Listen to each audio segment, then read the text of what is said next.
Seja bem-vindo ao podcast Cinemação 560. Eu sou Rafael Arinelli. Temos aqui hoje comigo ela que é produtora executiva, focada em políticas públicas no audiovisual, escreve sobre mercado audiovisual lá no Simplificando Cinema, Marina Rodrigues.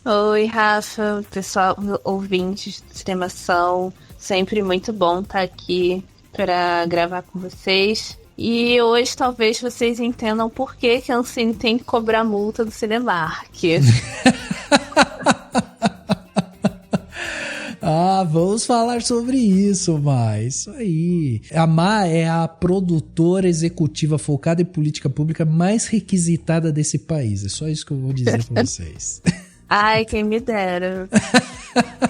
Ministério da Cultura podia me contratar, tá precisando. Fica a dica aí, viu, Luiz Inácio? Fica a dica aí, viu? Temos aqui ele também, que é professor, já escreveu para veículos como Papo de Cinema, Adoro Cinema e tantos outros. Hoje ele fala de cinema e audiovisual lá no Meio Amargo, o grande Bruno Carmelo. Valeu pelo convite e por voltar aqui aos papos do podcast. Aê, Brunão teve a última participação, a gente estava levantando aqui, 2019. É porque a agenda do Bruno era muito complicada, né, Bruno? Vamos deixar assim. Meu Deus, cara, mas foram 5 em 5 anos aí, né? 2029 estamos aí para mais uma colaboração.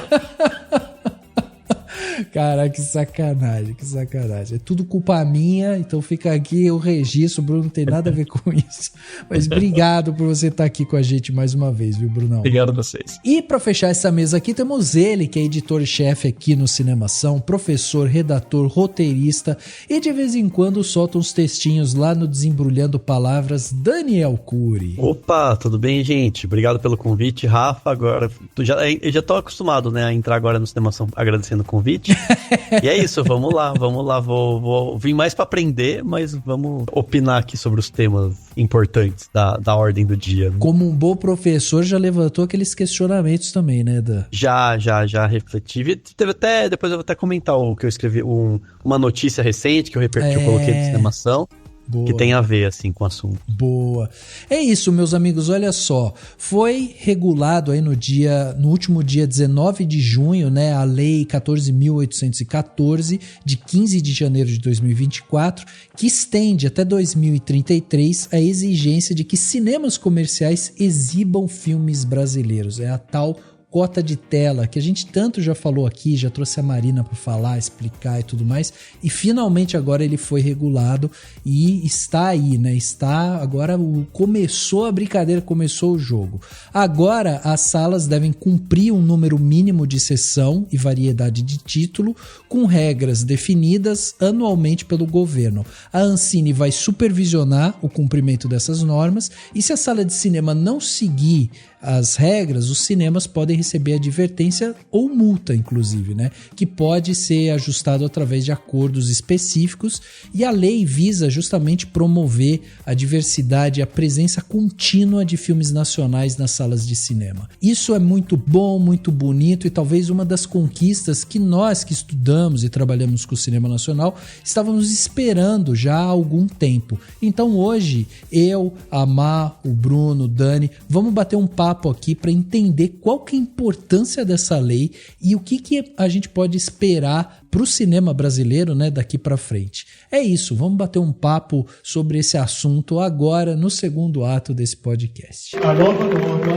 visa garantir a presença de obras nacionais nas salas de cinema no Brasil. O mecanismo de cotas de tela constitui-se como uma importante ferramenta para o desenvolvimento e o crescimento do audiovisual brasileiro.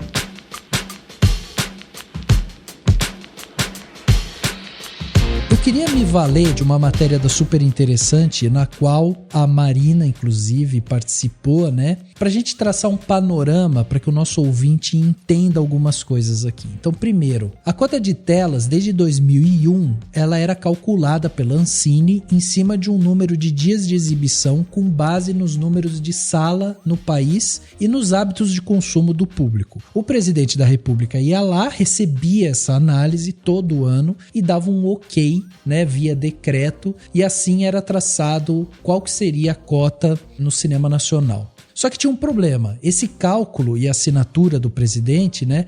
Essa lei ela só ia valer para o ano seguinte. E aí, quando não acontecia uma coisa dessas, né? A análise, enfim, a assinatura, a lei simplesmente deixava de ser cumprida. E foi isso que aconteceu, por exemplo, em 2018, quando Michel Temer não deu a sua tal canetada, e aí a gente ficou sem cota de tela. Inclusive, em 2019, a gente teve uma situação onde, quando chegou nos cinemas, né, os Vingadores Ultimato, por exemplo, ele chegou ocupando 92% das 3.300 salas do circuito que a gente tem aqui no Brasil.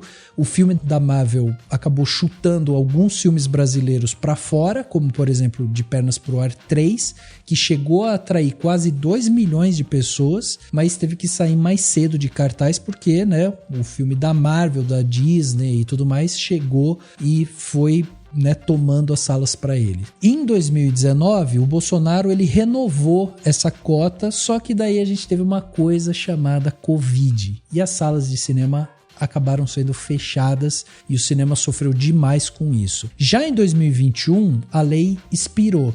E aí o Senado só foi aprovar uma nova versão dessa lei no final de 2023, que acabou sendo sancionada pelo presidente Lula no começo agora desse ano de 2024. Ou seja, a gente está falando de pelo menos 5 anos com a lei de cota de telas cambaleando aí, né, pelo nosso país de uma forma meio desastrada e tudo mais. Pois bem, agora em junho, finalmente, ela foi regulamentada. E eu acho que é importante para você que está ouvindo a gente explicar só essa diferença, né, que é justamente sobre sancionar e regulamentar uma lei no Brasil.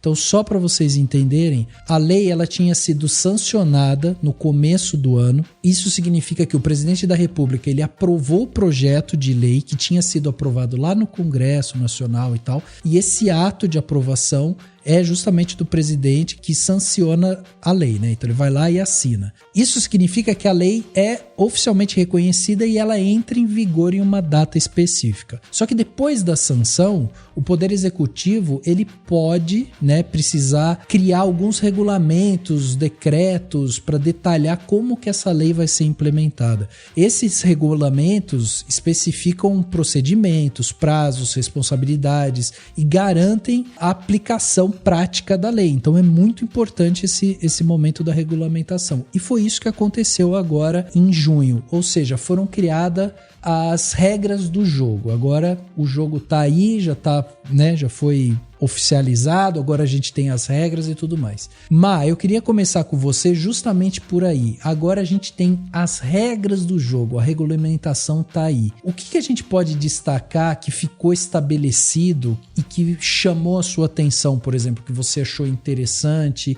ou que você acha que, sabe, foi uma coisa importante ou ruim, por exemplo? Como que ficou essa parte da regulamentação a partir de agora que, beleza, agora vamos começar de vez esse negócio, né, Mar? Eu acho que a primeira mudança bem significativa é que essa nova cota de tela, ela é uma cobrança por sessão, né, e não por dias, como você estava explicando, que era antigamente, porque antigamente a gente tinha essa cota de dias e ela foi gradualmente diminuindo, né, então até ela parar de existir nessa época que o Michel Temer não renovou o decreto, eram 57 dias durante um ano, obrigatoriamente para os cinemas colocarem algum filme brasileiro, né? Então, se o exibidor quisesse fazer, 2 meses exibindo cinema brasileiro em um só horário, ele poderia virar para a Ancine, prestar as contas dele e falar: olha, eu cumpri com a cota de tela, tá aqui, eu passei o filme durante esses 57 dias. E geralmente sempre é aqueles horários horríveis, né? 3 horas da tarde, numa quarta-feira, que ninguém vai ao cinema porque tá todo mundo trabalhando, todo mundo estudando, fazendo outras coisas e não tem como ir. Ter mudado para sessão foi um ganho bem significativo, né? Embora isso represente, se eu não me engano, até 20% das sessões para grandes complexos de salas, né? Os cinemas de shopping que tem várias salas, mas já é bastante significativo porque dentro dessa regra você também tem a necessidade de você reservar pelo menos uma sessão em horário nobre, né? Que a gente chama, que é o horário a partir de 6 horas da tarde, que é aquele horário em que as pessoas geralmente estão indo ao cinema assistir alguma coisa, estão saindo do trabalho e aí marca com uma pessoa para ir ao cinema. Então é um horário que os cinemas vendem mais, né? Que tem maior chance de público. E essa já é uma possibilidade, né, que a lei encontrou de você aumentar esse público nas salas, né, que todo mundo pega no pé, tipo, mas bota cinema brasileiro e ninguém vai assistir. Lógico, né? Você botar um filme brasileiro 2 horas da tarde numa segunda-feira, é obviamente que a sessão vai estar vazia, assim, porque não tem como as pessoas lotarem uma sessão 2 horas da tarde, é inviável, se não for período de férias. Sendo período de férias já é difícil, né? Porque quem que vai ao shopping 2 horas da tarde? Mas enfim, essa foi uma mudança bem significativa que eu achei, assim. De princípio, eu não sabia se isso ia funcionar muito bem, mas lendo a legislação eu achei bem bom. Uma outra mudança que eu achei muito boa também é que a legislação foca muito na prioridade da diversidade de títulos. Agora os cinemas não podem sobrelotar as salas mais de 50% com um filme só, né? Então o que está acontecendo com Divertidamente 2 não deveria estar acontecendo, né? Porque agora os exibidores só podem ocupar pelo menos metade do complexo com um único filme. Precisa que a outra metade obrigatoriamente tenha diversidade de títulos. Não necessariamente essa diversidade de títulos vai ser só filme brasileiro, pode ser outros filmes estrangeiros. Mas dentro dos filmes brasileiros também tem uma preocupação da legislação em não ser tudo Globo Filmes, né? Tem uma preocupação de você, do exibidor, ter também que exibir pelo menos algum filme fora desse circuito muito comercial, né? Então, um filme mais independente, um filme mais diverso, né? Mais fora desse eixo Rio-São Paulo, que a gente está acostumado a ver em cinema de shopping, né, que é Globo Filmes. Então, para mim, isso também foi um ponto bastante positivo, assim. Essa legislação, ela quebra muito com essa progressão do monopólio, né, que a gente tem assistido descaradamente nos últimos anos, né. Várias salas de cinema com um filme só passando por meses e meses.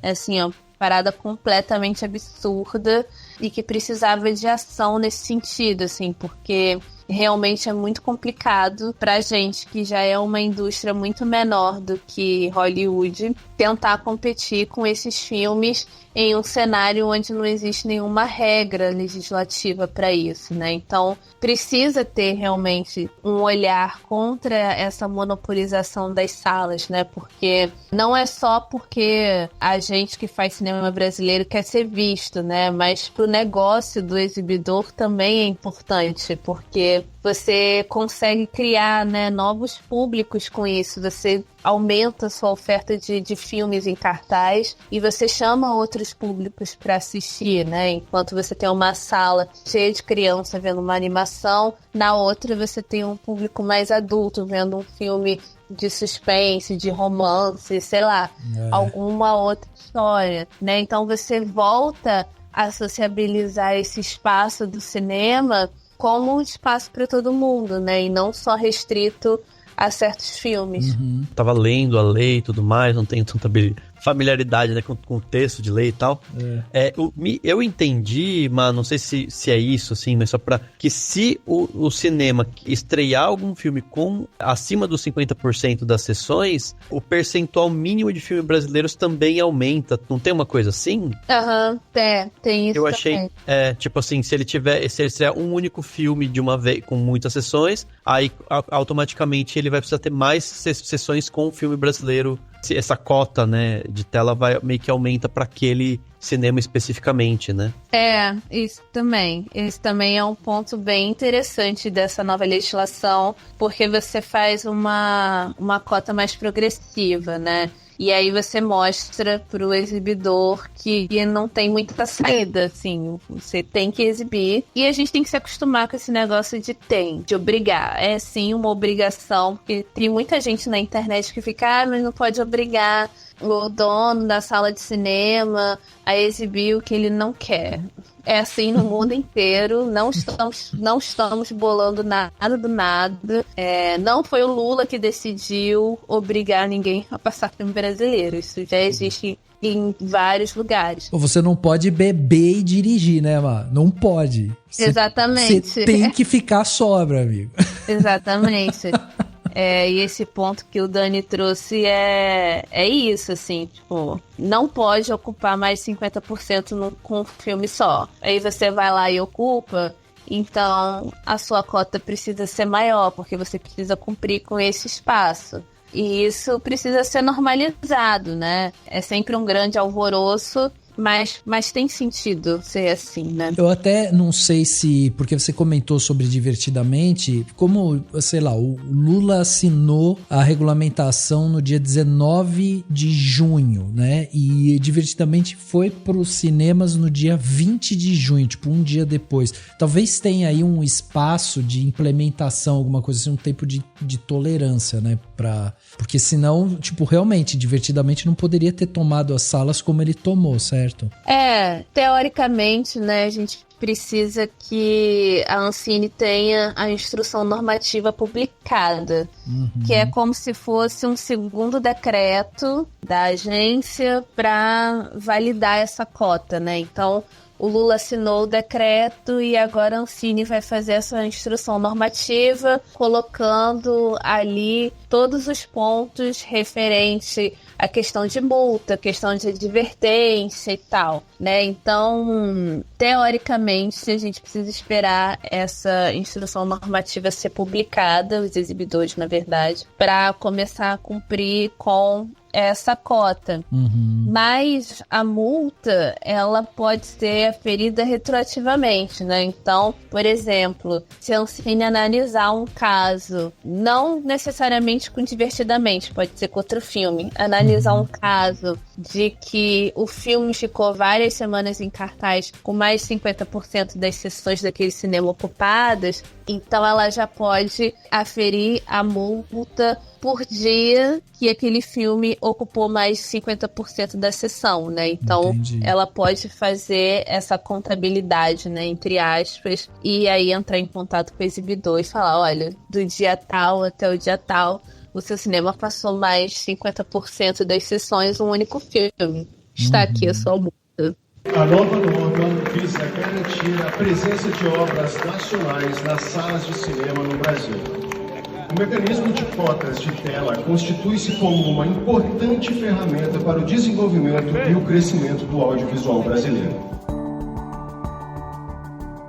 Teve a crítica, né, do Lula ter demorado, né, esse tempo, assim. Então tem um lado que até que é compreensível, que é transformar, fazer isso no dia do cinema brasileiro, né, um dia comemorativo, e aí ele acho que faz parte, acho que em alguns momentos é importante esse tipo de coisa, né, deixar para assinar um determinado decreto, ou mudar alguma lei, etc, ou fazer alguma coisa nesse sentido numa data específica, né, comemora, traz mídia e tudo mais. Mas eu entendo que, acho que nesse caso, talvez ele tenha demorado demais, né? Talvez fosse importante fazer esse decreto um pouco antes, né? Nem que seja numa outra data, ou enfim, né? Porque a crítica foi muito essa, né? Tipo, demorou muito pra essa lei ser regulamentada, né?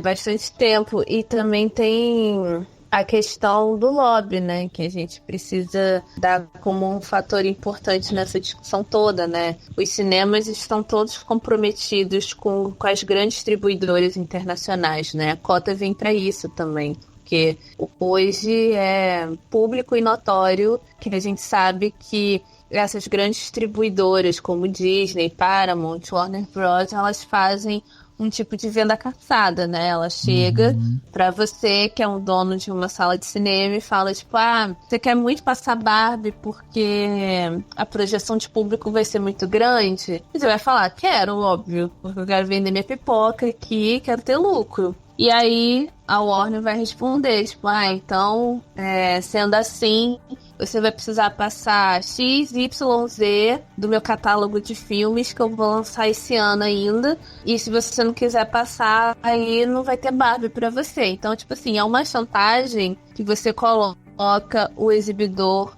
muito contra a parede, né?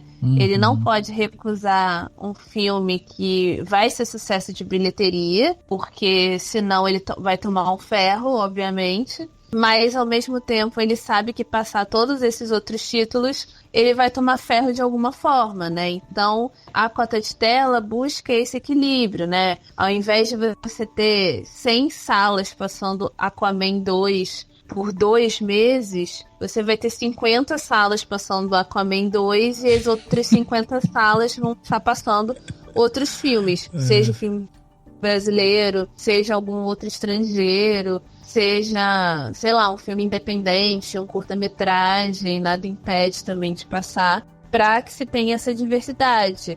E no fim das contas, de início, pode até ser que as salas não fiquem hiperlotadas, porque o público também já se condicionou a ir ao cinema assistir um único filme que esteja passando, mas ao longo do tempo você retoma esse hábito das pessoas irem ao cinema com a certeza que elas vão ver uma coisa diferente, né?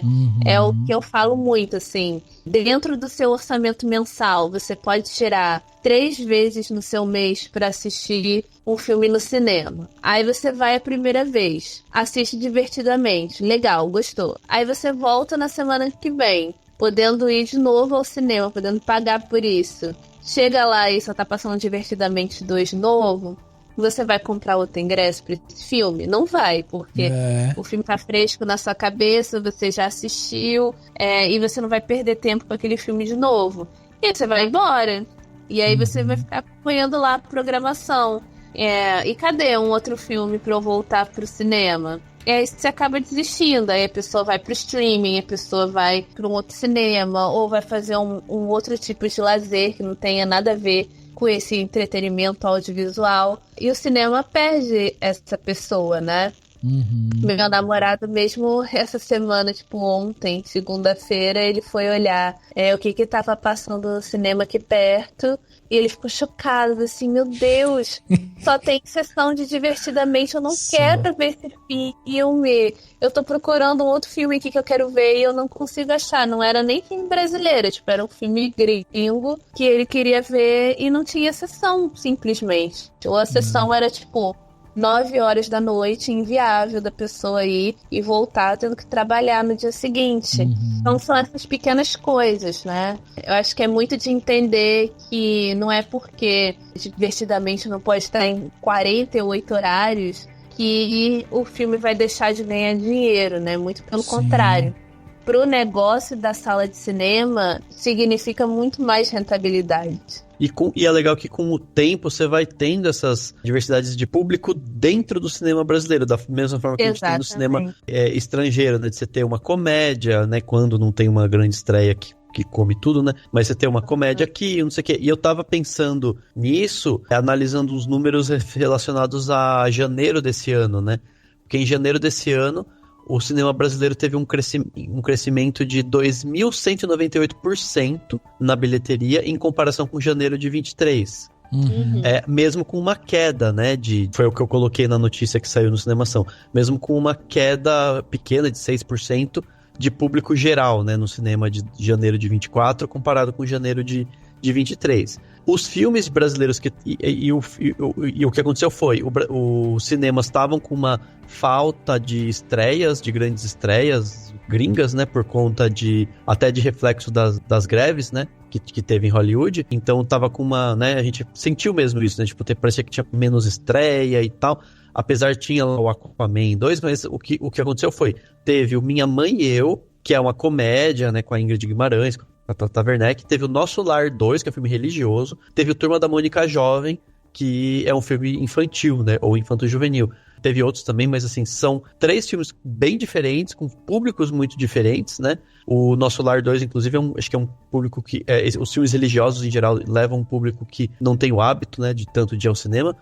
Mas a questão que eu tô falando é, com certeza, em janeiro desse ano, o cinema brasileiro salvou as salas, né? Pois é. Porque senão elas teriam uma queda ainda maior. Se não fosse isso, as salas de cinema iam ter perdido muito dinheiro. Então, o cinema brasileiro salvou as salas. Eu pensei, estava refletindo isso, por quê? Porque teve uma pesquisa que saiu agora com a estreia do Divertidamente 2, que tá bombando muito, que teve um aumento no setor de bares e restaurantes, na venda de alimentos e de recreação e lazer em shopping centers, exatamente por causa da estreia do Divertidamente 2. É compreensível, né? Se tem muita gente indo ver o filme tá muito popular e tal, vai ter muito mais gente indo pro shopping, comendo, comprando lanche, comprando chocolate na loja e tal. E aí o que eu fiquei pensando foi isso, você fala assim, tá...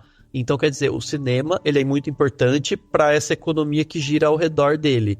Então, quando você tem um cinema brasileiro mais pujante e mais presente e uma diversidade maior, você fica menos dependente das flutuações de fora, né? Então, quer dizer, porque o grande problema se não fossem esses filmes brasileiros de em janeiro, a gente a gente já é muito dependente, né, de Hollywood, claro, mas estaria mais dependente ainda e teria essa perda muito de público, consequentemente, provavelmente teria alguma queda de venda, né, de lanches, de restaurantes, de comidas em geral e outras coisas nos shopping centers, por conta de ter uma queda muito grande de não ter nada no cinema. E esse nada no cinema seria por causa de uma greve que a gente não tem nada a ver com ela, né, pela de fora, de outra coisa.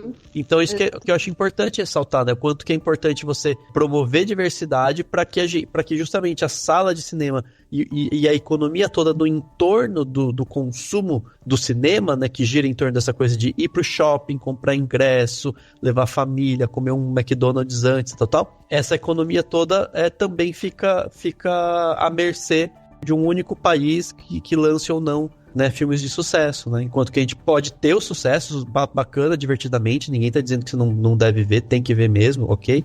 Bacaninho o filme, mas é isso, é ter outras coisas para que todo mundo possa, para que isso não possa se perder, né, nesses momentos de crises externas. Fora justamente a outra questão que a gente vira e mexe fala aqui também, que é a questão do próprio soft power, né, assim, que a gente, de uma certa forma, perde um pouco das nossas próprias raízes, assim, né? A gente acaba se perdendo, a gente consome tanta cultura dos outros, entende tanto a cultura dos outros e tal, não reforça a nossa, que daí quando a gente vê algo que a gente produziu ou que, né, que tem muito do nosso DNA, a gente passa a não se reconhecer naquilo, que é uma loucura, porque afinal de contas as coisas estão do nosso lado ali. Eu até queria perguntar para você, Bruno, porque você é um cara que já deu aula, inclusive, né, de curso de História de Cinema Queer brasileiro, internacional e tal. Como você, que é uma pessoa que estuda isso, que dá aula sobre isso e tal, como que você viu, assim, tipo, o fato de agora sim a gente tem uma regulamentação, a cota de telas, ela chega ainda de uma forma, né, bem cuidadosa, vamos dizer assim, né, mas apesar de a gente ter esses ganhos, como para você, como uma pessoa que lê, que consome, que estuda isso, assim, como é que foi para você ver essa chegada da cota de telas, tipo, finalmente, assim, ver a galera assinando no palco, a Margarete segurando ali o papelzinho? Eu acho que era fundamental, né, é muito engraçado quando as pessoas argumentam que isso não deveria existir, que isso é uma imposição, vamos deixar a liberdade do mercado, se o filme for bom as pessoas vão ver, como se todo mundo partisse, enfim, nessa corrida, nessa disputa com os mesmos meios, e óbvio que isso não existe, né? Marina já tinha falado, todo país saudável tem algum mecanismo de proteção dos filmes nacionais equivalente à cota de tela ou alguma coisa semelhante. A França, a China, a Coreia do Sul, esses países têm uma grande participação de filmes nacionais entre as bilheterias, na porcentagem de bilheterias anuais, todos têm uma forma de proteção. Então isso que ocorre aqui é o mínimo do mínimo. As pessoas acham que a gente está impondo, né, que o governo está impondo, o ministério está impondo alguma coisa muito grave, e pelo contrário, ela está garantindo o mínimo do mínimo. A gente lembra que essa cota vai de 7,5% para as salas de cinema que tiverem apenas uma sala, até 16% para os complexos com mais de 201 salas.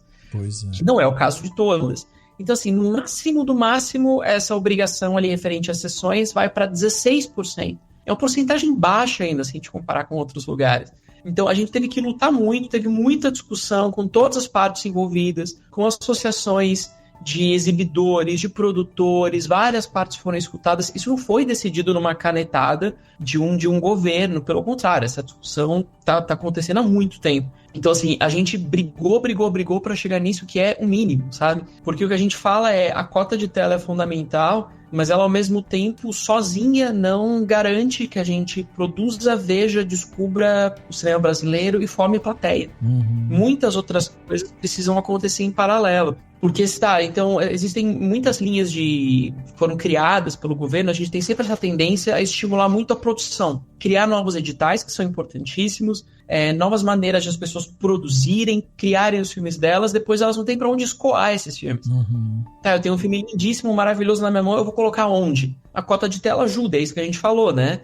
Vai centralizar um pouco, vai equilibrar um pouco mais a exibição, mas ela é só uma dessas. Porque depois, quando chega no marketing, um filme como Divertidamente 2 tem 4 a 5 milhões de reais para investir só em marketing no Brasil. Nenhum filme brasileiro custa isso, entendeu? Isso é só o que eles colocam de marketing. Então a gente fala, poxa, a gente precisa de mais sala de cinema. Existe percentualmente, a nossa população, existem poucas salas de cinema. Eu tô falando de São Paulo, então é um privilégio estar cercado de salas aqui. Mas para quem vai para qualquer sala, para qualquer cidade menor, são poucas salas, são menos títulos exibidos. Então, assim, a gente precisa de mais salas, a gente precisa que o governo intervenha também na distribuição, que ele ajude a distribuição, que ele regulamente o VOD, porque enquanto essa imposição da cota de tela incide sobre as salas de cinema, sobre o circuito exibidor, os players, os Netflix, Amazon, Max da vida, estão passando o que eles querem, quando eles querem, sem qualquer tipo de obrigação. Aí também não é justo, porque a gente está fazendo uma exigência que é cultural e econômica a uma parte das pessoas que exibem audiovisual brasileiro, mas não as outras. E daí, nesse momento, os exibidores argumentam com razão que uma forma de legislação, de cobrança, precisa ser feita a todo mundo. Então, assim, a lei de cota é fundamental e ela, ao mesmo tempo, é o comecinho do debate, sabe? A gente fala que bom que ela existe e a gente já deveria estar nisso há muito tempo. A gente já deveria ter passado e estar discutindo outras maneiras de promoção do cinema nacional, de garantir que os cinemas de bairro se mantenham abertos, que eles não fechem e virem, sei lá, supermercados ou instituições religiosas ou qualquer outra coisa. Enfim, tem muitas outras maneiras de proteger o cinema brasileiro e essa é uma absolutamente fundamental. Eu fico maluco quando eu leio nas redes sociais, sei lá, essas vozes mais conservadoras falando, mas vocês vão nos obrigar a ver filme brasileiro agora, que eu não quero. Ninguém vai obrigar ninguém a ver nada. Está dando direito de ver se você quiser. Se você quiser ver só o Divertidamente 2, você vai continuar podendo. Só que numa, sei lá, digamos um multiplex tenha 10 salas, ao invés de ter 9 ocupando Divertidamente, talvez ele esteja em 7 salas. Exato. A partir do momento que essa lei entra em vigor e ela é, né, enfim, implementada de fato, assim, você vai poder continuar vendo só os filmes que você quiser, mas se você quiser ver outros filmes também, aí você tem esse direito. Enfim, a gente está discutindo basicamente direito, liberdade de escolha, direito do consumidor, ninguém está impondo nada a ninguém. Isso eu acho que é algo que é muito importante, sabe? A partir desse pressuposto que a lei de cota é uma conquista inicial. Ela não é o fim, ela não vai resolver o problema, ela é o mínimo do mínimo do mínimo. E a gente tem que começar a pensar muitas outras maneiras de promover, de formar público, formar tela. A gente não sabe quem são nossos grandes atores. A gente tem filmes, ou grandes diretores, a gente tem filmes excelentes que ganham muitos festivais. Inclusive, uma das ideias, né, era privilegiar filmes que ganharam prêmios importantes lá fora e tal. E que às vezes passam na França, coproduções, e chegam até bilheterias maiores lá fora do que aqui. Então é isso, assim, tem muitas coisas nessa discussão, mas é óbvio que a gente precisa proteger o nosso cinema. A nova norma visa garantir a presença de obras nacionais nas salas de cinema no Brasil. O mecanismo de cotas de tela constitui-se como uma importante ferramenta para o desenvolvimento e o crescimento do audiovisual brasileiro.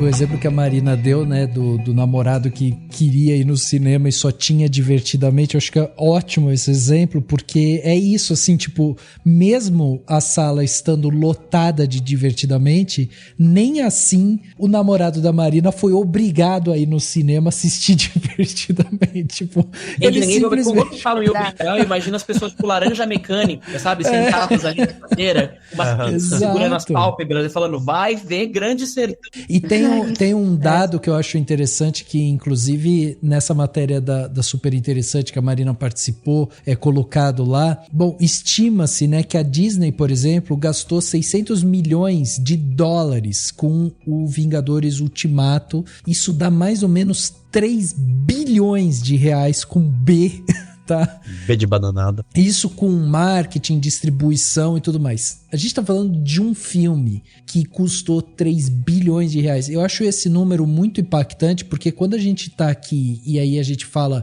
o orçamento desse filme foi de 200 milhões, por exemplo, que é muito menor do que Vingadores. A gente já está falando de 1 bilhão, tá? Só aí é 1 bilhão de reais. Ou seja, são filmes com orçamentos estratosféricos, assim. E esse valor é um valor maior do que toda a grana que o Ministério da Cultura captou pro audiovisual em 2023, que foi 2,4 bilhões de reais. Então, um filme só tem esse valor exorbitante. E aí entra uma questão que eu acho que a Marina vai conseguir explicar pra gente, porque assim, a cota de telas, ela chega com essa função também de tentar de alguma forma equilibrar essa disputa, né? Eu queria entender por quê? Por que ela é tão importante para tentar equilibrar essa disputa com essas obras tão gigantes que chegam aqui? Questão do orçamento já fala muita coisa, né? Hollywood faz um filme com o orçamento que a gente tem por ano no fundo setorial do audiovisual para todo mundo dentro do Brasil. Assim, então já a discrepância de valores já começa aí, né? E a visibilidade da sala de cinema para o filme brasileiro ou para qualquer outro filme de outras nacionalidades, ele é muito importante porque ao longo do tempo você vai chamando pessoas para investirem nessa indústria, porque ela gera visibilidade, né? Hoje não é uma realidade muito grande de filmes independentes, por exemplo, receberem patrocínios de empresas muito grandes, né? Tipo Natura, Itaú, que são empresas que deduzem muito impostos nas leis de incentivo para cinema e cultura no geral no nosso país, mas elas não olham muito para essa produção independente cultural, porque geralmente são produções mais nichadas, que vão entrar em poucas salas, vão estar condicionada a circuitos mais independentes, nem tanto de shopping. Então, o produtor hoje independente, sei lá, do norte do Brasil, que quer fazer um filme para chegar na sala de cinema, quer fazer um filme maior, por exemplo, e tentar chegar na sala de cinema, para ele já é muito difícil, porque quando a gente fala de patrocínio, muitas vezes esse patrocínio precisa ter um retorno nos lucros daquele filme.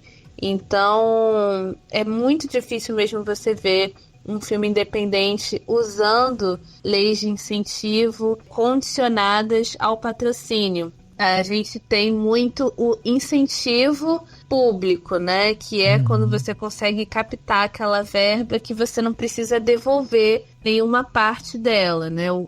Você concorre no edital, ganha aquele edital e o governo vai depositar esse dinheiro, a Ancine vai depositar esse dinheiro na conta específica para você movimentar para fazer esse filme. Então, a partir do momento que você começa a ter visibilidade para esses filmes menores também, além da Globo Filmes, você pode ter um interesse maior de empresas a começar a investir nessa indústria audiovisual que a gente constrói há tanto tempo, né? Um exemplo de um país que fez isso muito bem, que está colhendo os frutos disso hoje, é a Coreia do Sul, né? Quando a Coreia do Sul ela resolveu fazer essa questão, essa política da cota de tela, colocar mais investimento na indústria local, ela convidou, né, ela começou a chamar as chaebolds, né, que é as grandes empresas coreanas que são de família, Samsung,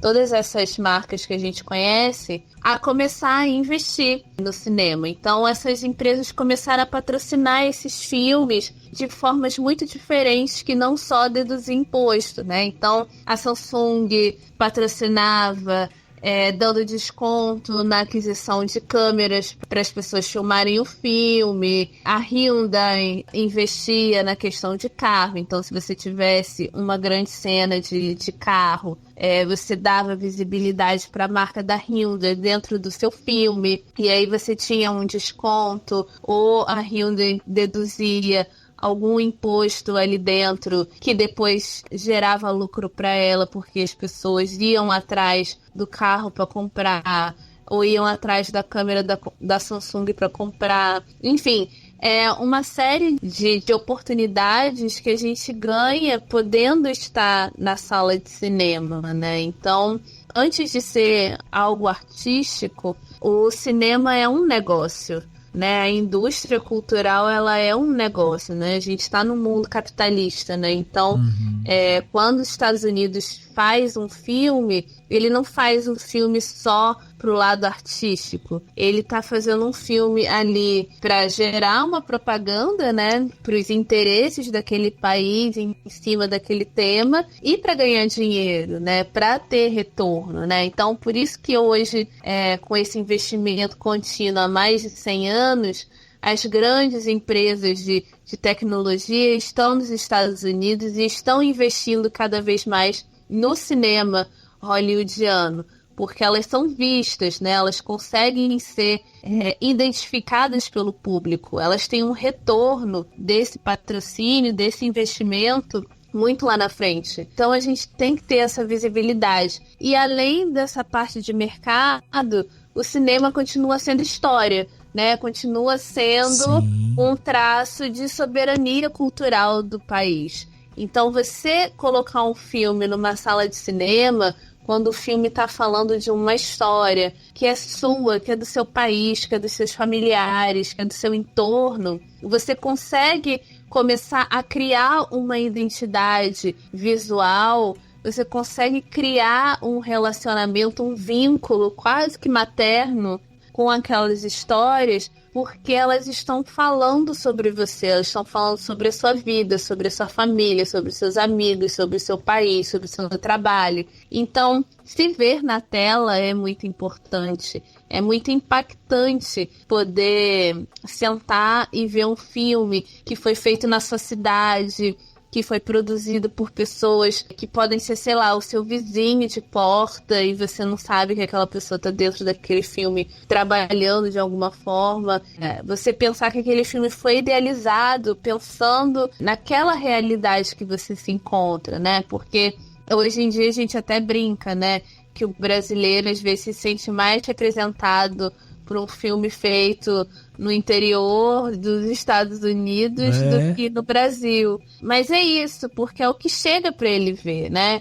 É muito mais fácil ele ter acesso a um filme feito no interior dos Estados Unidos, sobre a vida das pessoas no interior dos Estados Unidos, do que ele ter acesso a um filme sobre a vida das pessoas no interior do Brasil, assim.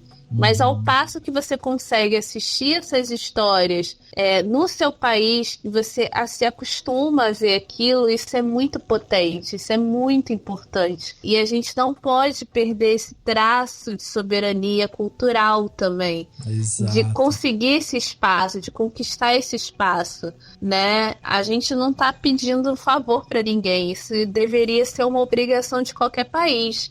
Dar espaço para as suas próprias obras, né? Porque é um povo que se reconhece, tende a fazer muito menos besteira politicamente e socialmente falando.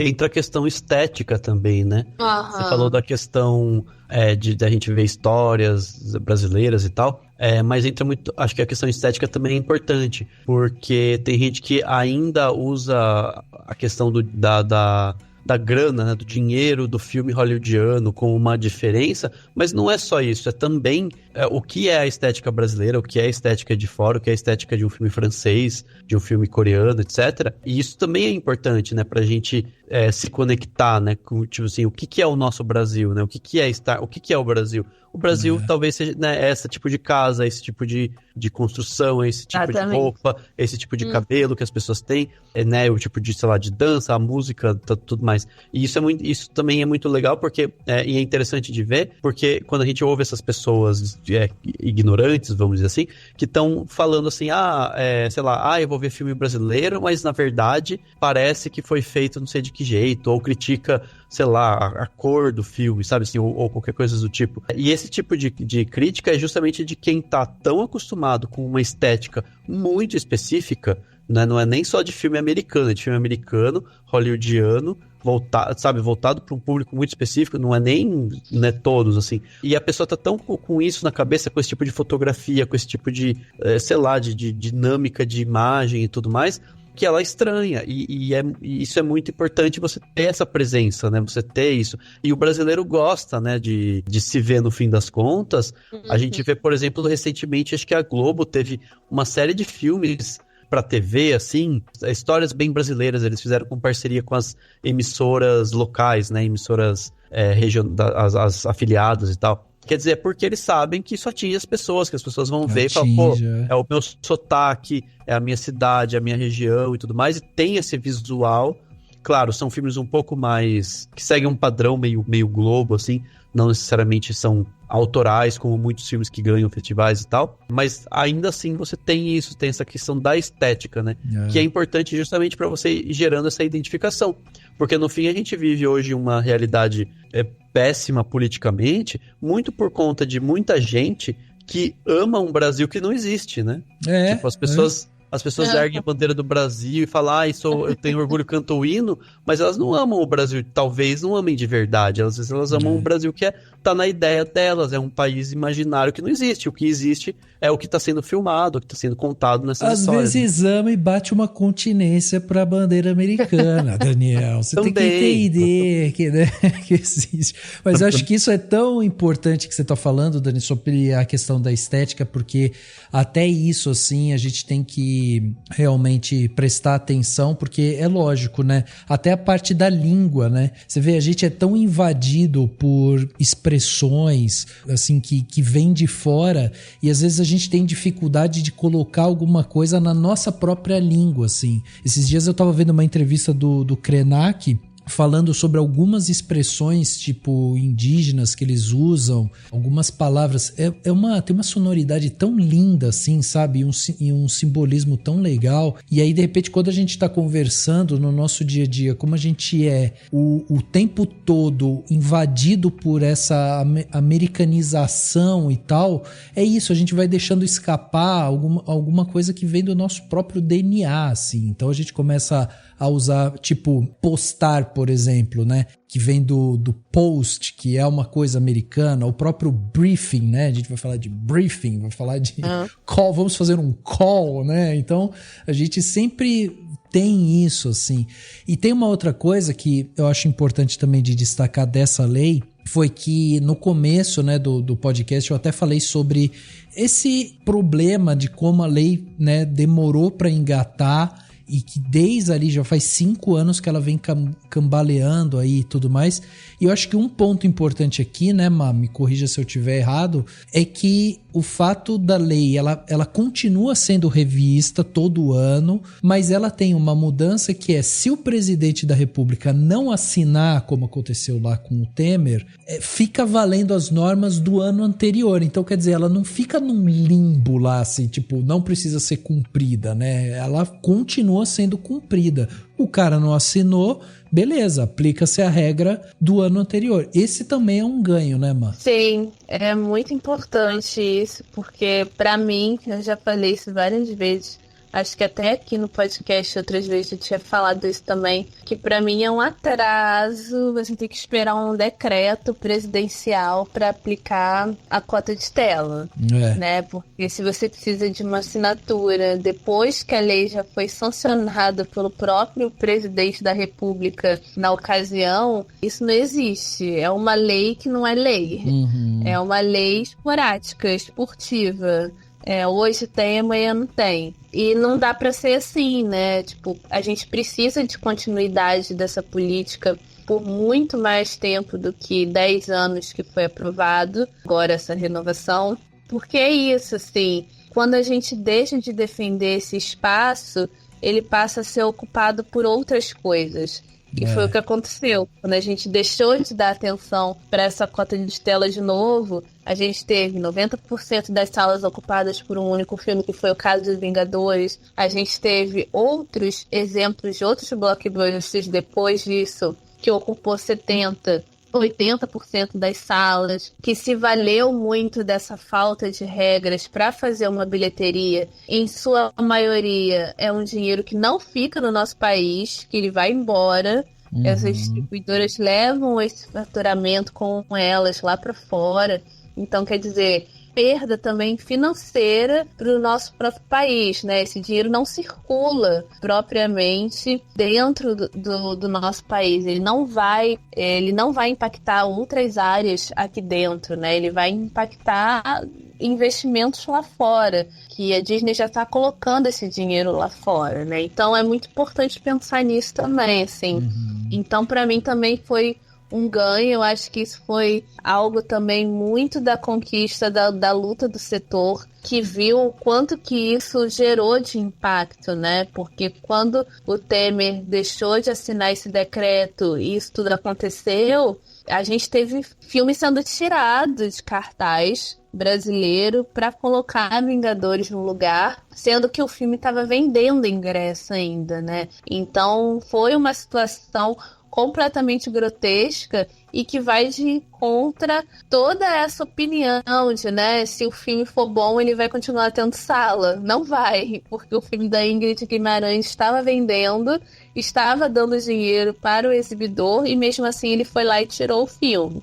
Né, com gente que já tinha comprado o ingresso, chegou lá para assistir e não era o filme que tinha comprado o ingresso, assim. Então foi paradas assim muito bizarras. E é importante que isso a gente consiga garantir, pelo menos por uma década inicial, porque a gente precisa retomar esse público, né? Esse público já foi nosso. A gente não tá criando nada, a gente não tá criando uma demanda do zero, a gente só tá resgatando o que a gente já fez tantas outras vezes. A nova norma visa garantir a presença de obras nacionais nas salas de cinema no Brasil.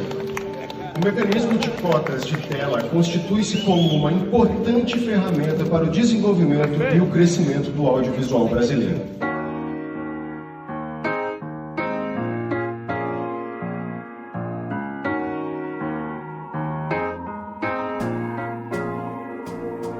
Bom, o Brasil lançou 273 filmes em 2023, né? 37,5% do total das estreias, foi esse o número de filmes que o Brasil lançou.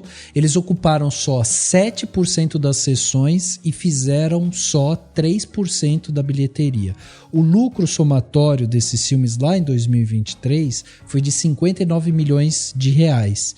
17% a menos que 2022 e 81% a menos que os anos pré-Covid, né, que foi a época em que o cinema nacional chegou a representar quase 15% do mercado, que foi o auge ali dele. Então a gente está falando de um mercado que já mostrou realmente esse potencial de crescimento, esse potencial de, né, ser realmente muito forte.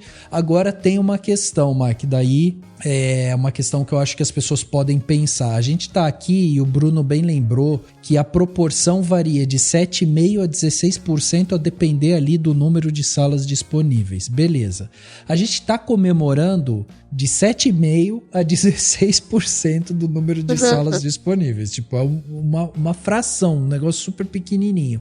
Aí alguém pode olhar isso e falar assim, tá, mas É pouco, então? Então, quanto que seria o número ideal para uma cota de telas? E aí eu sei que existe, que é um cálculo complexo de se fazer, né? Uhum, porque depende muito, assim. Você pode aferir isso por dias, como era antigamente, por sessão, por porcentagem de salas, como é na Espanha, né? Na Espanha, 20% das salas de cinema do país precisam passar filme espanhol durante todo o ano, que aí já é um pouco diferente do que a gente aprovou aqui. No mundo ideal, eu acho que pelo menos 30% do espaço deveria ser reservado para o filme brasileiro.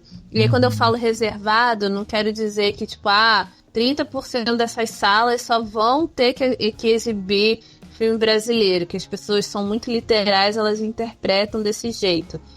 Mas quando a gente fala reservado, é que durante o ano, 30% dessas salas vão exibir algum filme brasileiro, né? Então, por exemplo, eu tenho 2 salas abertas durante todo o meu ano, e sei lá, eu tenho Barbie e eu tenho Marte 1 para exibir.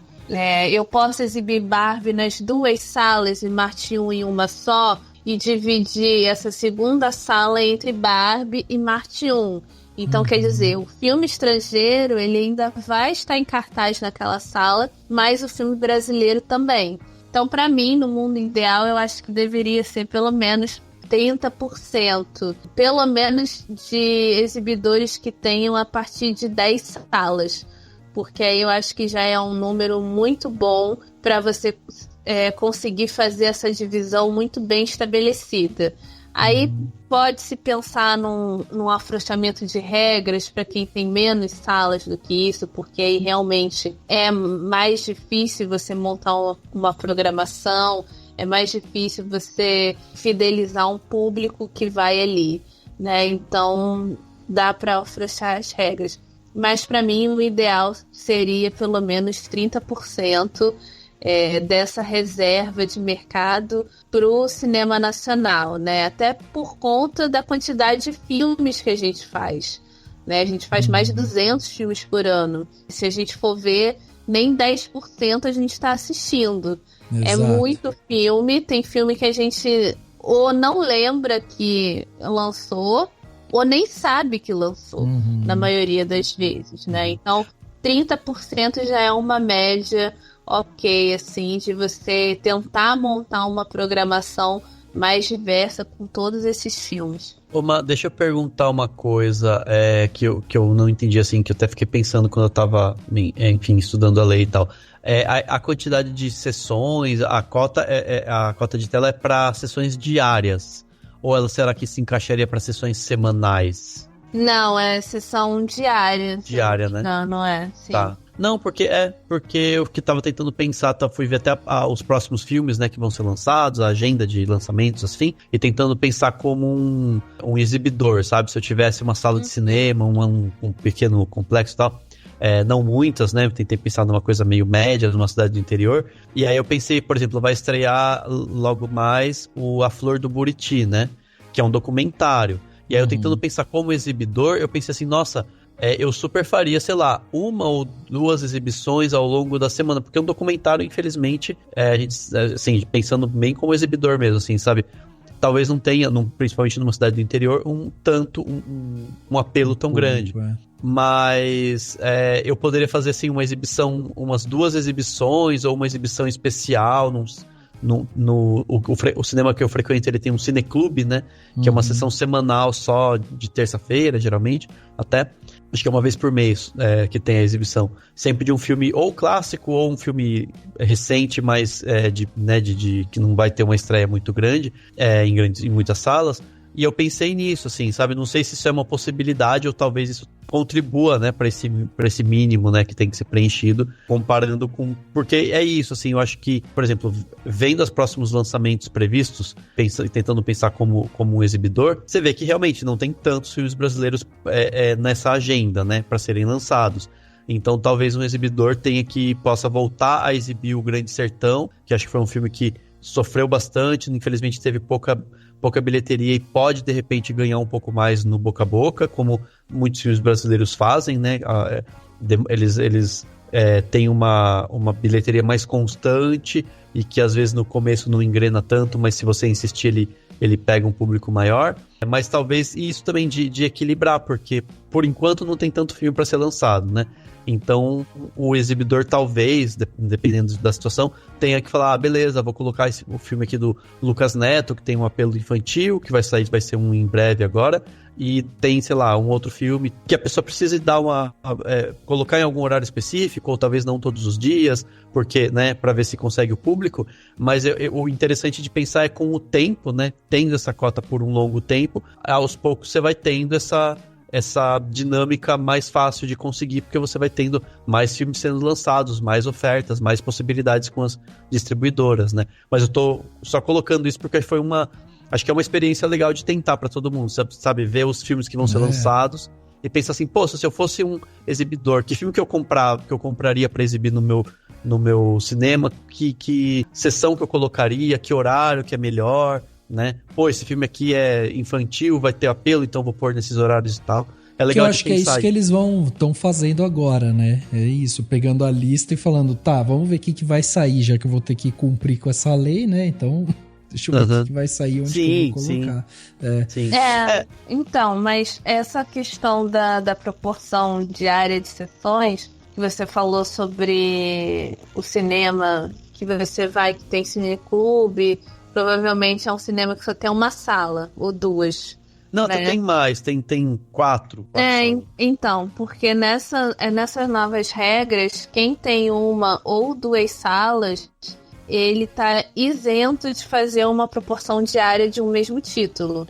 Então é mais fácil para esse exibidor pequeno colocar o documentário brasileiro em um horário e colocar outros filmes de maior apelo ali junto.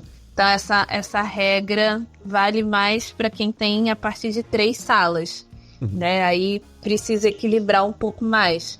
Mas quem realmente é exibidor independente, que tem tipo 1 ou 2 salas abertas, é isento de fazer essa proporção do mesmo título por complexo. Entendi. Sim. Tem uma questão sobre essa porcentagem ideal que eu acho interessante da gente pensar, porque apesar da gente ter a cota de telas como essa balança, né, que tenta equilibrar os lançamentos brasileiros com esses grandes lançamentos e tal, e aí, né, apresentar as obras brasileiras para o público em geral, também existe o inverso, né? Porque se você forçar demais a mão na cota de tela, tipo, pô, tem que ter 60%, 50%, você também tá forçando todo o mercado a se adaptar a isso, e isso pode ser um tiro no pé, né? Porque daí o mercado não tá preparado para produzir mais obras, para cobrir esse monte de sessão que ele vai precisar ter. As obras podem sair de um jeito que não fica tão legal pro próprio produtor, então elas podem chegar com uma qualidade bem duvidosa, e isso pode queimar inclusive a própria produção cinematográfica, e então tudo isso precisa ser feito de uma forma bem assim, aos poucos mesmo. Né? Ô, Rafa, mas e a gente tem a experiência da cota da TV paga, né? Foi bem isso, foi gradativo, foi crescendo. No começo não era assim, do nada uma porcentagem alta, né? E aí foi crescendo ao longo do tempo, e nesse tempo as produtoras, os canais foram se adequando e conseguindo, e deu super certo. Acho que hoje em dia não é possível que tenha alguém com a capacidade de criticar as cotas de programação nacional na TV paga, porque deu super certo, fomentou uma baita de uma indústria, fomentou formação de profissionais pra caramba, assim, né? E tem o próprio exemplo que a Maja trouxe aqui algumas vezes da própria Coreia do Sul, que tentou fazer uma cota de telas grande no começo, deu errado, voltou, aí fez uma outra, aí sim, investindo, e daí ela foi crescendo, e aí foi tendo mais produtoras, mais atores, não sei o quê, e hoje ela tem um organismo assim muito mais equilibrado e inclusive muito mais aceito pela própria população. E além disso, acho que soma também a isso, tipo o fator de você ter a cota de telas e você ter, o Bruno até comentou isso também, né? né? Sobre a gente conseguir educar o público. E aí você vai criando também um círculo virtuoso, porque até o streaming pode ganhar com isso. Porque se você tem uma obra que ela é muito bem assistida no cinema, quando o streaming pega essa obra e coloca dentro da plataforma dele, as pessoas vão querer ir lá assistir, né? Uhum. Sim, com certeza. Concordo total. Tem essas questões de cota precisam ser realmente graduais, né? Alguns países já estão fazendo isso também no próprio streaming, né? De ser gradual. Tipo, primeiro ano é tantos %, no segundo aí já é tanto, no terceiro é tanto, já fazendo uma projeção para daqui a 10 anos, mas sim, precisa primeiro, para a nossa realidade hoje, né, inclusive que a gente ficou muito tempo sem ter esse público pra gente, com certeza o mais ideal é fazer progressivamente. A nova norma visa garantir a presença de obras nacionais nas salas de cinema no Brasil. O mecanismo de cotas de tela constitui-se como uma importante ferramenta para o desenvolvimento e o crescimento do audiovisual brasileiro.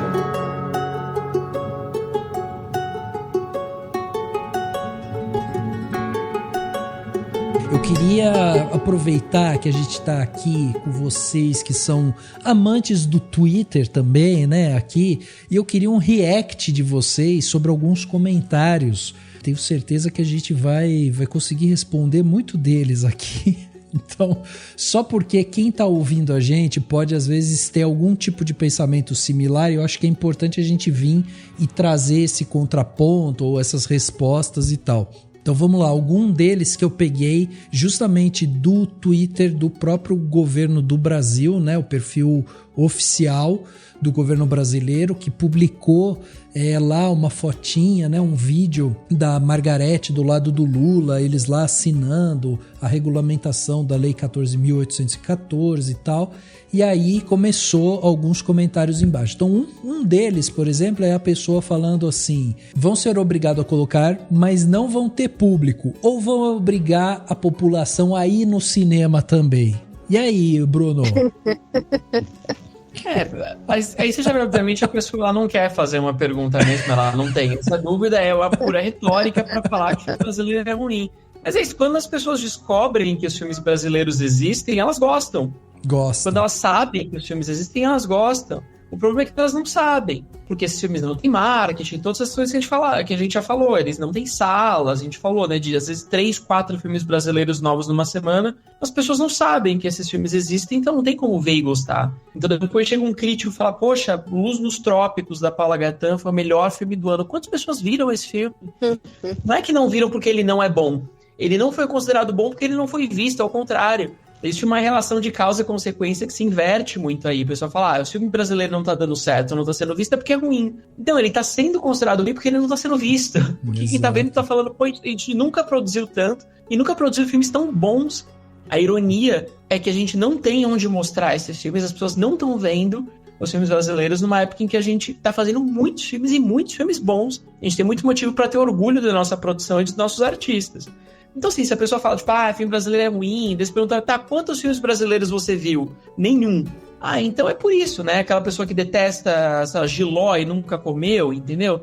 Você tem que saber do que você tá falando. Você não pode detestar um cinema que você nunca viu. Parte disso não é culpa dela, se a pessoa não teve acesso a esses filmes. Como a gente falou, eles são difíceis de ver, eles não têm tanto espaço no cinema. Mas parte também, obviamente, é essa disseminação de notícias falsas, essa desinformação e essa campanha que a gente sofreu durante o governo Bolsonaro, que se voltou contra tudo que era cultura e arte brasileira, e das pessoas acham realmente que filme brasileiro é muito ruim, por isso não dá certo. Sim. Sabendo que a gente já entendeu que as causas são outras. Não, aliás, acho que vale repetir, porque a gente já falou isso aqui, que uma das coisas, né, que foi um dos ganhos que a própria Marina já falou, foi justamente o fato de agora essa lei ela tá sendo implementada focando nas sessões e não nos dias, porque tinha a questão do horário nobre e tudo mais. Porque um dos comentários recorrentes que tiveram ali foi o pessoal pegando print de uma matéria da Folha de São Paulo em que ela dizia assim: filmes nacionais nacionais vendem só 5% dos ingressos e preocupam os cinemas. É lógico que vai vender menos, né? Se você pega o filme, como a Marina falou, e coloca à 1h numa segunda-feira, que tipo de venda que você espera, né, desse filme, certo, Mal? Exatamente. Só vai ter aposentado e adolescente que não trabalha e estuda de manhã. Eu, quando era adolescente, também ia pro cinema até 3h de segunda-feira, porque tinha tempo para isso. Mas hoje em dia, se eu quiser ir no cinema de segunda a sexta, eu só consigo ir a partir de 6h. Então, eu e mais milhões de brasileiros, assim. Então, pensar nessa adequação, né? Por que o filme não tá vendendo? Será que é porque ninguém quer ver? Ou será que é porque ele tá em cartaz e ninguém consegue assistir, né? São duas coisas totalmente diferentes. Porque daí, Dani, teve um outro comentário aqui, ó, que a pessoa falou assim: que balde de fezes essa lei, hein? Se o povo quisesse ver filme nacional, não ia ser preciso lei. Não vai ter público nem se for de graça. Não, então, mas é exatamente essas lógicas que o pessoal acha que existe, né? Esse tipo de lógica, muito dessa lógica, como fala, capitalista e tudo mais, que na verdade não existe, porque no fim das contas você só compra o produto que tá no supermercado. Pensar né, assim, num produto qualquer alimentício. Não tem como você comprar um produto que não tá lá, né?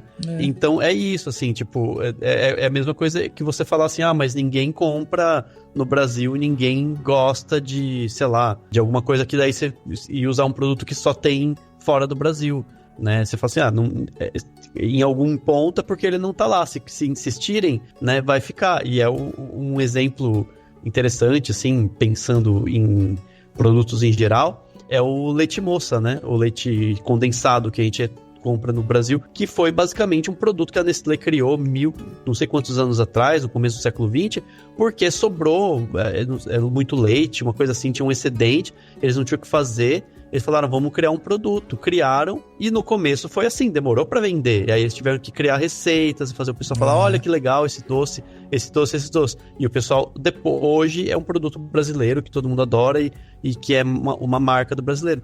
E é isso, tipo, essa lógica é essa, né? Assim, se você tiver ele, porque a gente fica falando, às vezes a gente fala assim, gente, se tiver oferta, as pessoas vão ver. Mas o fato, e eu acredito muito que demora um tempo, né? Demora para as pessoas pegarem o hábito de ir ao cinema para ver filme brasileiro.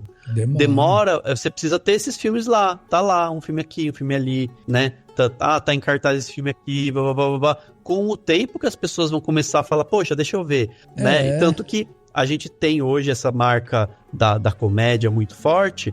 Por quê? Porque existe um nicho importante de pessoas que já se acostumou a ir pro cinema pra ver. Sim. Antes ia ver o Paulo Gustavo, vai ver a Ingrid Guimarães, vai ver a Tata Werneck. São essas figuras que surgiram, antes tinha, né, algumas décadas atrás já. Né? Você tinha os Trapalhões, você tinha a Xuxa, você tinha esse hábito que as pessoas tinham de ver essas pessoas, se você for ampliando isso e for trazendo diversidade, as pessoas vão ter esse hábito, que é o que elas têm com o cinema americano. Exato. E até com o cinema, sei lá, francês. Tem um público que vai pro cinema pra ver filme francês, né? É específico, mas vai. Por quê? Porque tá lá, toda semana tem lá um filme francês. Toda semana não, mas de mês em mês tem lá um filme francês diferente, que tá passando em algumas sessões, e as pessoas vão criando esse hábito. Então, assim, é isso, né? As pessoas precisam entender que essa lógica, ela não existe, ela é uma falácia, que as pessoas acham que é tudo assim, né? As pessoas só querem o que elas querem. Não, elas querem o que elas são ensinadas a querer também. Porque o cinema nacional, ele nunca foi estimulado assim, né? Ele sempre teve essa dificuldade, mesmo mostrando números muito promissores e ganhando prêmio e tendo grandes cineastas e tal. Quando a gente vai olhar para essas questões, tipo de cota de tela e tudo mais, tipo, é tudo muito complicado, sendo que a gente tem várias outras indústrias no Brasil que são altamente estimuladas, né, para fazer. Então, assim, é preciso olhar para isso realmente com esse olhar crítico, não é uma questão de gosto só. E você falou, o cinema brasileiro nunca foi. Na verdade, antes da gente nascer, ele era, né? Nos anos 70, você tinha um puta público, as chanchadas, as pornochanchadas. Era uma galera que ia pro cinema, era muita gente, o público de cinema nacional era grande pra caramba. Era um outro mundo, né? Um mundo antes da TV, ou pelo menos antes do videocassete e tal, antes de você poder ver muito filme em casa. Uma outra realidade até do país e tudo. Mas o fato é que já teve sim algum momento em que as pessoas iam muito pro cinema ver filme brasileiro. Sim. Então, quer dizer, isso é possível e você tem que ir encontrando esses caminhos, né? Não, isso é recente, não é nem, a gente não precisa nem voltar pra Mazzaropi, isso é Minha Mãe é uma Peça 3, isso foi há poucos anos atrás. Assim, cinema brasileiro dá lucro. As pessoas têm que lembrar que não é esse dinheiro que é investido, que é deduzido de enfim, Lei Rouanet, etc., não é que ele tá causando prejuízo, meu Deus, estamos tirando o dinheiro da educação ou de alguma outra coisa para colocar na cultura. Não, é um dinheiro previsto para a cultura e que dá lucro. Dá lucro. O cinema brasileiro, nesses últimos anos, tem dado lucro, e um lucro importante, gerado muito, mas muito emprego. Então, mesmo que as pessoas, sei lá, não gostem, mas pensem apenas por um ponto de vista econômico, justifica investir no cinema brasileiro. A gente não precisa nem ir tão longe, né? O cinema, agora, até antes dessa destruição Temer Bolsonaro, depois do golpe da Dilma, tava aí dando lucro, as produções estão dando lucro. Então não é só reconhecimento de prêmios, e a gente fala que elas são importantes culturalmente, que obviamente também são, mas é pensar que culturalmente faz todo sentido investir. Todo o bloqueio que a gente teve do governo de extrema-direita, de direita antes dele, foram por motivos ideológicos, porque se for pensar apenas nos números, apenas na renda, não tem motivo nenhum para você não fortalecer essa indústria. E tem um outro comentário aqui, que é inclusive de uma pessoa que se diz jornalista e produtora cultural, que ela diz o seguinte: e se o filme for uma M? O cinema será obrigado a arcar com prejuízo? Vocês são uma piada. Ué, mas Vingadores também é uma M. Mas ele deu lucro, entendeu? Foi isso. Deu lucro pra Disney, né? Que levou mais de 70% da bilheteria embora. E o Cinemark tá lá, na fila pra ganhar o dinheiro lá da Ancine, que é reservado pra manutenção das salas de cinema. Pois é. Uhum. E aí tem um comentário que eu acho bom aqui, pra gente pegar só esse, não vou só ficar nos comentários ruins, né? Mas tem um comentário bom, inclusive, que é da Bel Petit, que, enfim, já grava podcast e tal, gestora cultural e tudo mais, e ela faz um comentário que eu acho interessante, que ela fala o seguinte: os cinemas cheios de títulos norte-americanos de qualidade completamente duvidosa e ninguém reclama. Impressionante o coro que se reúne para falar mal do cinema brasileiro, enquanto o mesmo é aclamado no exterior. Quem diz que cinema brasileiro é ruim sequer conhece o próprio cinema. Ó. Com certeza. Certíssima.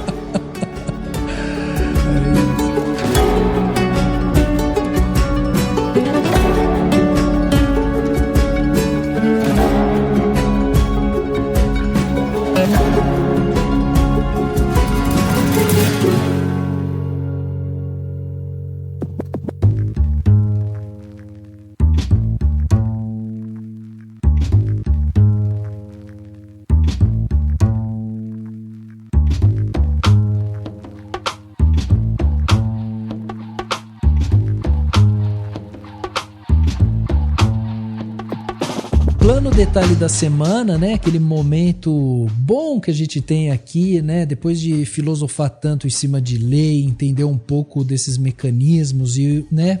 Tem um ar, um sopro de esperança aí pra gente. Bom, vamos começar aqui com os planos detalhes. Dani, vamos começar com você. O que você trouxe de bom de plano detalhe pra gente? Então, eu tava querendo falar de um filme brasileiro, lembrei de um outro. Opa. E vou indicar outro filme que também nem é brasileiro, porque aqui a minha cota de tela é 2 brasileiros e 1 gringo. Tá. Eu vou indicar um que muita gente tinha falado, eu tinha visto quando ele entrou em cartaz. Inclusive, os dois estão na Netflix, né? Pra ficar bem fácil aí pra turma. É um que tinha saído e tal, eu tinha noção que era bom, mas não tinha conseguido ver ainda.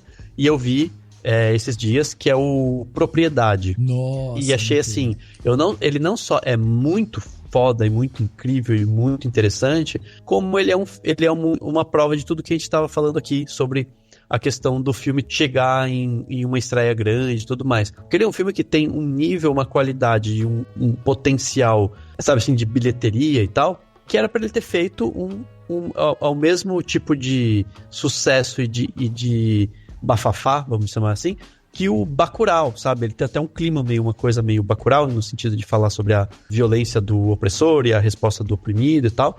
Mas ele fala de outras questões também, e é muito, muito incrível, assim.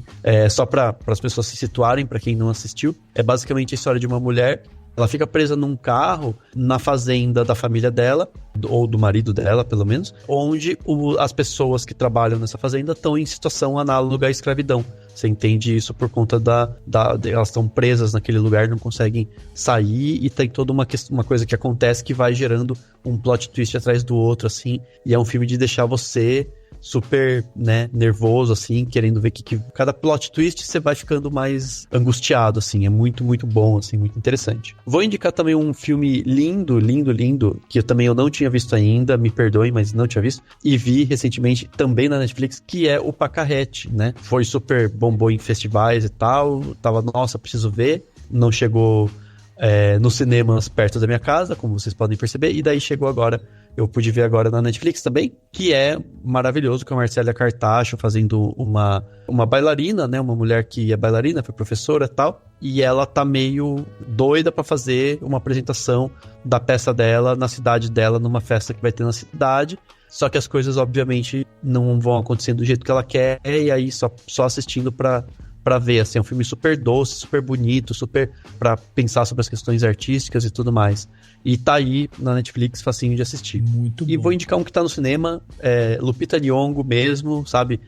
Um Lugar Silencioso Dia 1, que eu adorei, assim, achei muito interessante. Eu gosto da franquia Lugar Silencioso.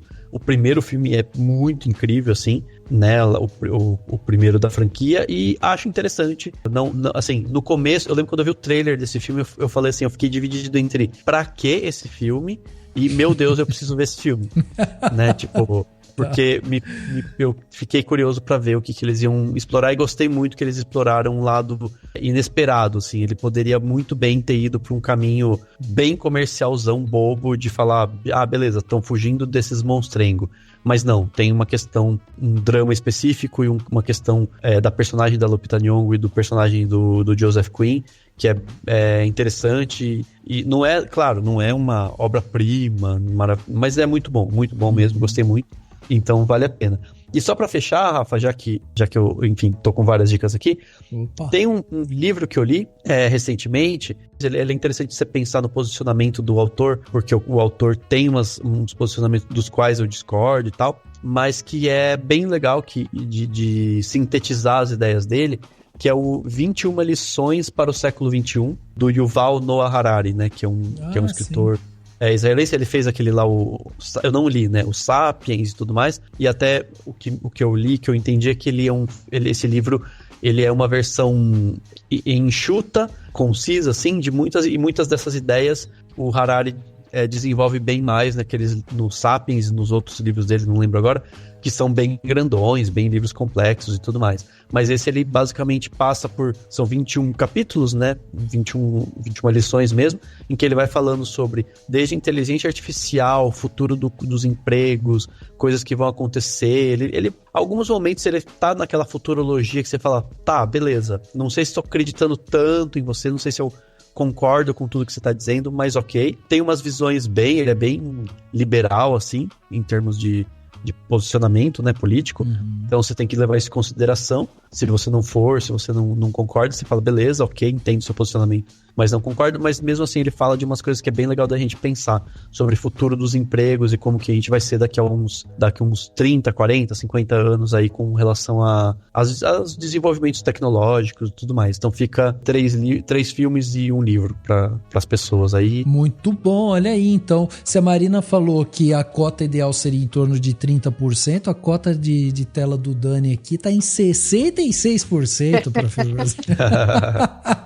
Ele já aplicou a cota progressiva já da vida dele. Já tô aqui. Exatamente. Meu cinema vai ser todo mundo que gosta de cinema nacional vai ficar frequentar a minha sala. Muito bom. Brunão, você, o que você trouxe de bom pra gente? Deve ter uma lista grande aí, porque desde 2019 você indicar aqui pra gente, né, Brunão?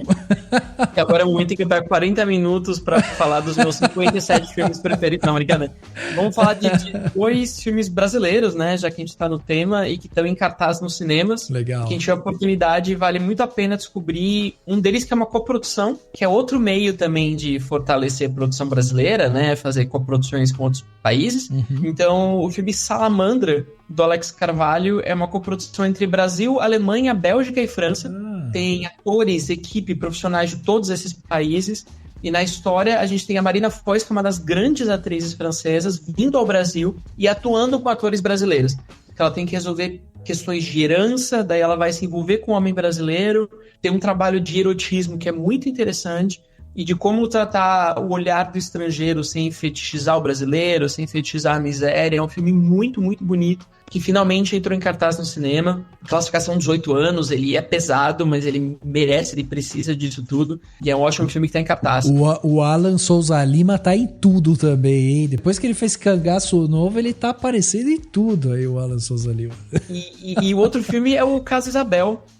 Casa Isabel é um filme queer brasileiro, inspirado em fatos, e que é uma mistura de suspense sobre um grupo de homens, digamos assim, todos se consideram hétero, mas têm um prazer de se vestir de mulheres, só que eles fazem isso numa casa de campo, longe, obviamente, das esposas do resto da sociedade, e eles têm esses encontros onde eles se travestem e viram grandes madames ali durante um fim de semana até acontecer um crime. Então a gente tem uma mistura de gêneros, uma mistura de abordagens que é muito única no nosso cinema. É um filme do Gil Baroni, que tinha já dirigido Alice Júnior, e é outro filme que vale descobrir, com grandes atores também no elenco. Tem o Jorge Neto, que é um novo ator muito promissor e que é ótimo.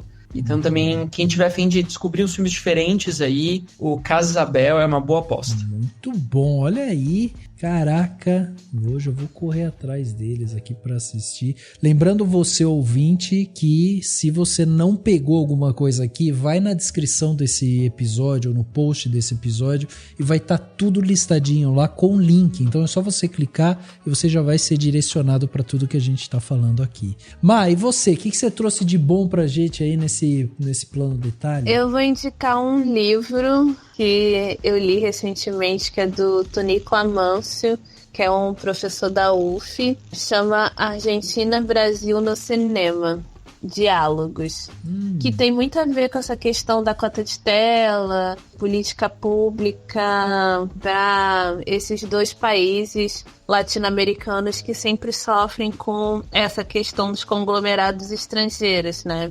Eu acho esse livro interessante indicar nesse podcast, porque a gente, além de falar mal do cinema brasileiro, a gente ainda tem aquela premissa de que o cinema argentino tá muito melhor do que o Brasil. É, verdade. E nesse livro, né, o Tonico, ele conta mesmo, tipo, uma historiografia mesmo do cinema latino-americano, falando sobre as semelhanças históricas, culturais e as diferenças entre o nosso país e a Argentina, que está aqui do lado, né? Então ele fala muito sobre as políticas públicas que a gente aprovou ao longo do tempo, as semelhanças disso com a Argentina e, principalmente, ele evidencia muito nesse trabalho como que o desmonte da era Collor afetou muito essa percepção do filme nacional para o próprio brasileiro e a dificuldade que esses 2 países ainda têm na questão da exibição, né? Então, mesmo que a gente tenha essas conquistas pequenas da cota de tela, né? Ele fala muito nesse livro sobre como que a gente precisa continuar investindo em política pública para poder ter uma exibição saudável desses títulos também, auxiliados pela cota de tela. Então acho que vale a pena quem ficou curioso, quer saber mais um pouco assim da história do Brasil com essa parte das políticas públicas e colocar um país que todo mundo acha um primor, né? A Hollywood da América do Sul, ver que eles não estão tão longe assim da gente como parece. Caraca, adorei também saber desse livro. Vou atrás dele aqui. Eu vi que a própria UFF, né, que é a Faculdade Federal Fluminense, fala desse livro, né? Sim, ele é muito bom, vale a pena. Dá pra achar em sebo. E na Amazon também eu dei uma olhada aqui e tá tipo R$35. Então tá um preço bem bacaninha. Muito bom. Bom, eu queria fazer uma reindicação aqui. Que é, na verdade, de algo que eu já falei aqui algumas vezes, já faz um tempo que eu não falo, mas todas as vezes que a gente pensa e fala sobre cinema nacional, me vem sempre à mente justamente obras que às vezes não tem a ver necessariamente com cinema, mas que são obras brasileiras e que eu acho que quando a gente tiver um cinema brasileiro mais pujante, mais valorizado e tudo mais, a gente vai começar a ver obras de outros lugares se transformando em filmes. E eu acho que isso vai ser muito legal a gente conseguir ver essa transição, sabe? Que é o que acontece muito em outros mercados, né? Tipo um grande livro que surge e daí vira um filme ou uma graphic novel ou alguma coisa assim. E tem uma graphic novel que eu já recomendei, já dei de presente, que eu acho ela estupenda, maravilhosa, que é uma graphic novel brasileira chamada Day Tripper. Então eu queria só recomendá-la de novo, porque eu acho que vale muito a pena vocês irem atrás. É uma graphic novel escrita pelo Fábio Moon, pelo Gabriel Bá, e basicamente ela conta a história de um cara que se chama Brás de Oliva Domingos, e é um cara que passa os dias escrevendo obituários e às noites, né, ele começa a sonhando em se tornar um autor de sucesso e tudo mais. E aí a graphic novel é dividida em várias pequenas histórias que passam inclusive pela história do próprio Brás. E é muito interessante a filosofia, né, que eles fazem em relação à vida, sonho, morte e tudo mais. E é assim de uma beleza, ele é muito bem desenhado, ele tem uma história muito envolvente e a cada página a gente vai descobrindo uma nova camada desse personagem que escreve os obituários, é tomado por aquilo, mas que tem um grande sonho e não consegue alcançá-lo.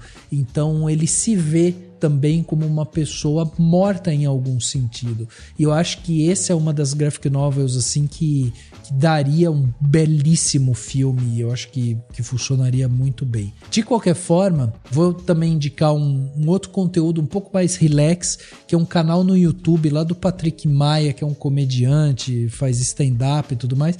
E ele agora tá soltando vários episódios de entrevistas que ele faz ali, que ele chama de Chevette Talks. Basicamente ele tem um Chevette, o Chevette dele não anda, fica estacionado numa garagem, e ele traz pessoas para ficar dentro do Chevette dele conversando e trocando ideia com ele. E são uns papos muito legais, assim. Eu achei muito bacana a maneira como ele conduz as conversas e tudo mais. E um dos papos, eu só lembrei disso porque o Dani tava falando lá do Harari, e aí ele entrevista o Gregório do Vivier, e tem um momento que eles falam sobre o Harari, e o Patrick Maia fala que o Harari, putz, é um cara muito impressionante para ele, não sei o que ele já leu os livros do Harari várias vezes, tal. E o do Vivier fala de um outro autor que meio que desmistifica ou que, enfim, destrói alguns conceitos que o Harari constrói. E eu achei muito legal, assim, porque, tipo, eu não li nenhum dos dois, mas eu fiquei babando pra ler, entendeu? Tipo, tamanha a naturalidade que eles falaram e que eles citaram essas coisas. Então eu fiquei assim, tipo, cara, eu quero ler um, depois quero ler outro pra ver o confronto de ideias, só por isso, sabe? Então, fica a minha indicação para vocês irem lá no canal do Patrick Maia, no Chevette Talks, procurar episódios com pessoas que de repente vocês gostam, mas essa recomendação com o papo com o Gregório do Vivier, acho que é um papo que tá, assim, particularmente redondinho, assim. Então, vale muito a pena.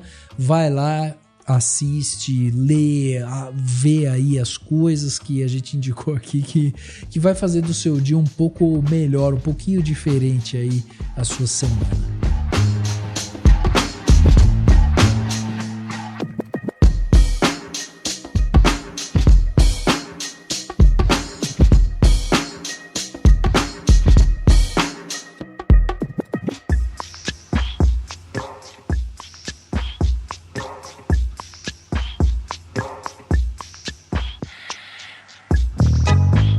Chegando aqui no final desse podcast Cinemação 560, batemos esse papo aqui sensacional sobre essa lei, né, tão importante que chegou pra gente, a Lei 14.814. Queria agradecer vocês demais aqui pela presença, por terem trocado essa ideia. Má, queria começar com você agradecendo você, porque é sempre uma aula, é sempre muito bom ter você aqui, então muito obrigado pela sua disponibilidade. Quero que você passe seus canais, né, de contato, quem quiser acompanhar seu trabalho, saber mais notícias, saber suas análises sobre tudo que está acontecendo no audiovisual. E também, Má, queria só fazer um asterisco para você falar um pouco também sobre a sua expectativa, tipo, depois que a gente teve essa lei aprovada, o que você espera daqui para frente, né? A gente sabe que tem o próximo passo que seria a regulamentação dos streamings, então não sei se para você é esse o próximo passo, assim, agora é a hora de ir para cima dos streamings, ou você acha que tem alguma outra coisa? Só fazer esse fechamento, assim. Mas muito obrigado pela sua participação, Má. Obrigada, Rafa. Sempre muito bom estar aqui no Cinemação. Adoro participar, virei sempre que puder.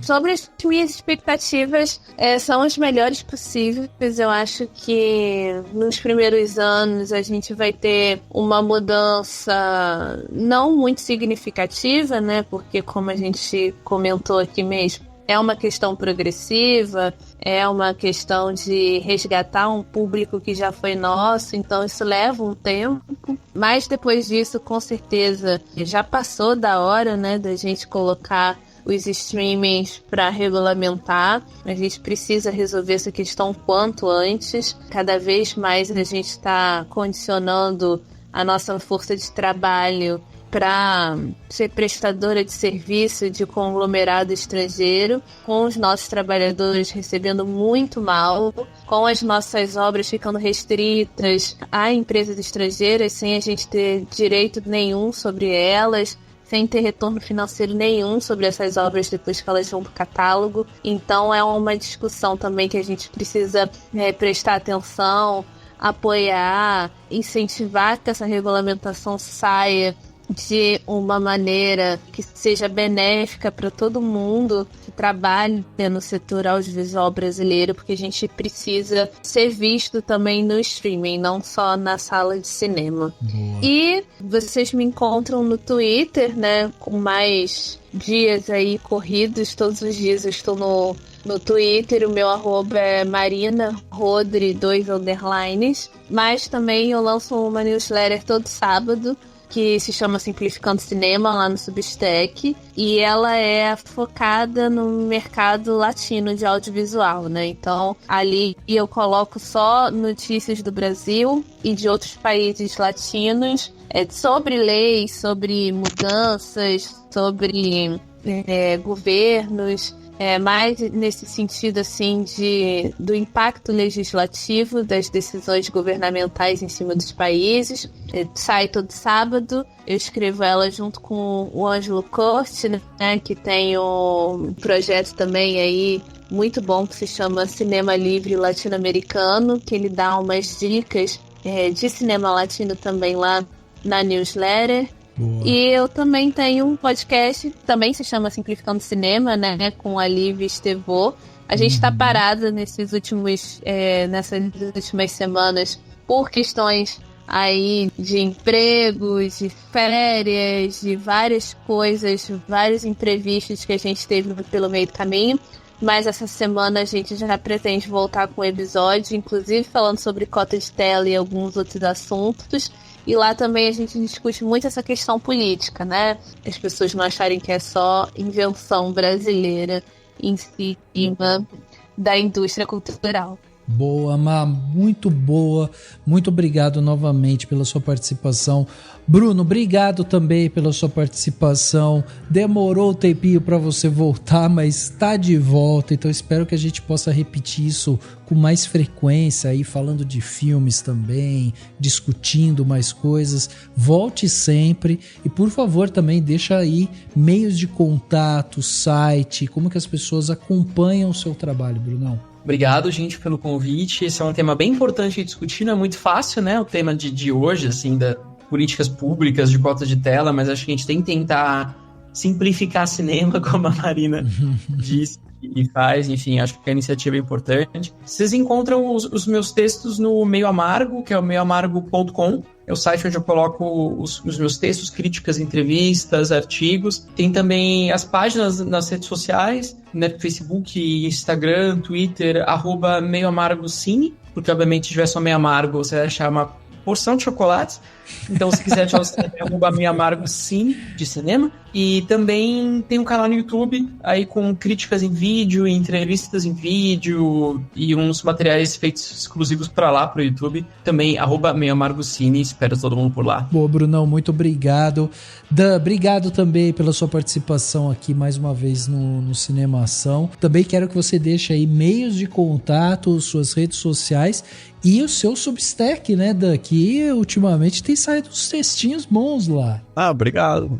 Espero que sejam. Mas é isso, tô presente no danielcury.substack.com, né? Que é uma newsletterzinha misturada com blog, né? Que nem o que a Má também tem, né? O Simplificando lá. E que tem uns textos que eu faço, desde reflexões até uns pensamentos sobre livros. Já teve texto ficcional, assim, de uma história que eu criei e pretendo publicar mais. E também tenho as minhas publicações no Cinemação também, e tô no @DanielCury também, né, no Twitter. Tem o Blue Sky também, que eu tô lá um pouquinho ainda tímido, mas de vez em quando apareço. E é isso, são as principais redes que eu tô presente, assim, pra quem quiser me acompanhar, me seguir. Se gostar ou não gostar das coisas que eu falei neste podcast, é só me procurar lá e, enfim, me xingar ou não, né, ou me elogiar. Enfim, quem quiser, leia meus textos lá no Substack, que acho que tá bem legal. É legal que você assina uma vez, não precisa depois ficar entrando, você vai recebendo seu e-mail. E eu não tenho publicado tanto assim, então fica tranquilo que não vai lotar sua caixa de entrada. E é isso, espero que gostem. E aí, obrigado pelo convite, obrigado a todo mundo. Valeu, Dan, muito obrigado. Lembrando você aí, se você gostou desse episódio, se você quiser ajudar na discussão, né, mandando sua crítica, análise, perguntas também, né, por que não, e tudo mais, você pode mandar seu comentário para as nossas redes sociais, @Cinemação, sem o cedilha, sem o tio, né, @Cinemacal, ou através do nosso e-mail, contato@cinemacal.com. Aí você consegue mandar pra gente. Pode me procurar também nas redes sociais, Rafa Arinelli, em qualquer rede você me encontra lá, a gente pode trocar uma ideia. Além disso, lembre-se de seguir no Spotify, na Apple Podcast, curtir na Deezer, se inscrever no Castbox, para que você possa receber aí todos os nossos episódios assim que eles saírem, aí você não perde nada. E fica o convite para você se tornar um apoiador do Cinemação. Com o valor de um cafezinho, você já ajuda demais a gente aqui e ainda leva para casa presentes exclusivos do Cinemação no fim do ano. O link para se tornar um apoiador vai estar aqui no post desse podcast. E é isso, o podcast Cinemação 560 fica por aqui e a gente se vê no próximo.